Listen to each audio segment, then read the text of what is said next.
A day in my life as a twin mom from Quezon Province. After 6 months nga na pagkakakulong sa hawla ay pansamantalang lalaya muna si Kambal. Sobrang dumi na nga ng playpen nila kaya naman naisipan na rin namin talagang labhan.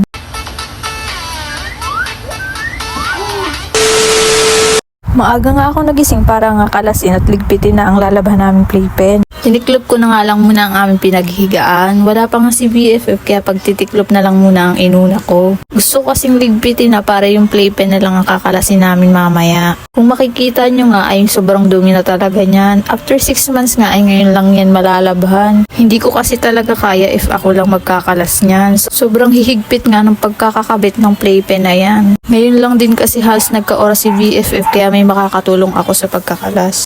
Bago nga namin simulang kalasin ay kumain at inasikaso ko muna si Kambal. Hindi kasi namin makakalas yung playpen kung gising yung dalawa. Kaya naman sabi ko kay BFF, lagyan na lang ulit ng tubig yung swimming pool para magbabad muna yung dalawa habang kinakalas namin. Mabuti na nga lang at nandito si tatay para bantayan muna si Kambal.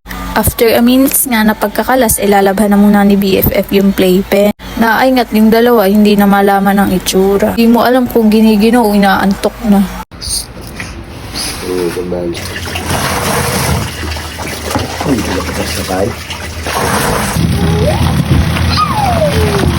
Habang pinapaikot na nga sa washing yung playpen ay nagwalis-walis na nga rin kami sa loob. Sobrang gabok nga at sobrang kalat ng pinag-alsa ng playpen. Napag-isipan nga muna namin hindi ikabit yung playpen ng 1 week. Wala lang, gusto lang namin ma-challenge. Gusto lang namin yung nahihirapan kami ganun. Huwag mong subukan. Masisira ang buhay mo. Hindi ko nga alam kung anong mangyayari sa life namin kung walang playpen. Feeling ko talaga wala na lalo kami magagawa sa pamamahay na ito. Sa mga oras na ito nga ay umiiyak na yung dalawa. Halos 20 minutes na nga din silang nakabatad kaya naman nilamig na. Tapos na nga kami maglampaso kaya naman pinatuyo na muna namin yung simento. After a minutes nga ay tuyo na yung simento. Naglatag na nga si BFF para makatulog na nga yung dalawa. Akala ko baga yung dalawa ang tutulog. Habang naglalatag na si BFF ay may naispatan ng aking camera. Aboy, may airport. Alas 11 na nga ng tanghali kaya naman itutulog na ni Kambal.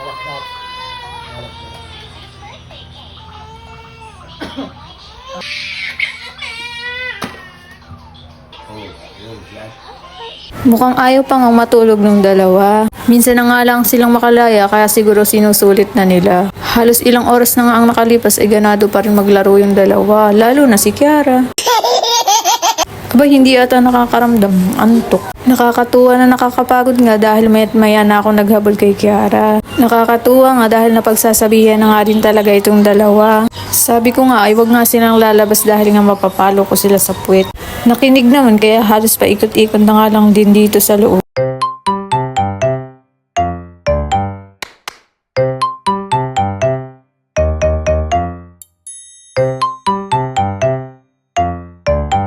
Binabanlawan na nga ni BFF yung playpen para maisampay na. Ikakabit din kasi namin ito mamaya dahil nga sobrang hirap talaga pag wala nito.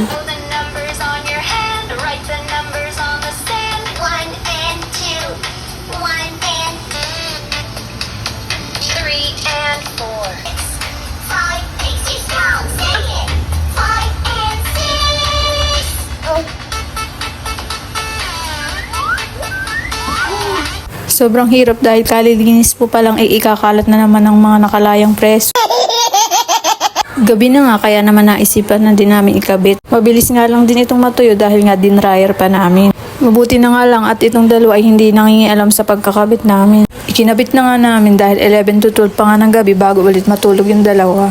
Kagigising nga lang ni Kambal kaya naman alam na alam ko na. Nagbago na din kasi ang sleeping time nila. Kung dati ay nakakatulog pa ako ng 8 hours, aba ngayon ate, 5 hours na lang. Pahinga muna ako. Baka makumatos na ako eh. By the way nga pala mga mare, sa mga nagtatanong at magtatanong kung saan namin nabili itong playpen ay ilalagay ko na nga lang pala sa Comsec ang link. Hanggang dito talaga isasali ko ang pambubudol ko. Charit! Very useful at higit ay very helpful naman talaga nito lalo na sa may mga babies. Secured na secured nga ang kaligtasan ng inyong mga anak. Secured nga dahil nakakulong lang sila sa munti nilang hawla, ganun. 6 months pa nga lang si Kambal noong binili namin ito. Paano ba namang hindi mapapabili nito? Alas 3 ng madaling araw mga mare nagising ako. Aba wala na sa tabi ko yung dalawa. Alam niyo kung nasan? Nandun sa kusina. Sa ilalim ng lamesa naggagapang. Pagkatapos nga namin ikabit, pinapasok na namin yung dalawa. Pero parang ayaw pa.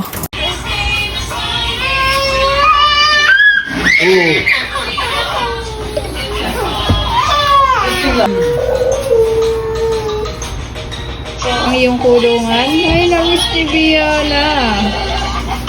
Ikaw, namiss mo ang kulungan mo? Kung nakakapagsalita nga lang siguro si Kang Bal, siguro sasabihin niya, oo, nakakulong na naman kami. Inayos ko na nga lang pala muna yung higaan namin para ready to sleep na. Yun talaga. Yun lang. Thanks for watching.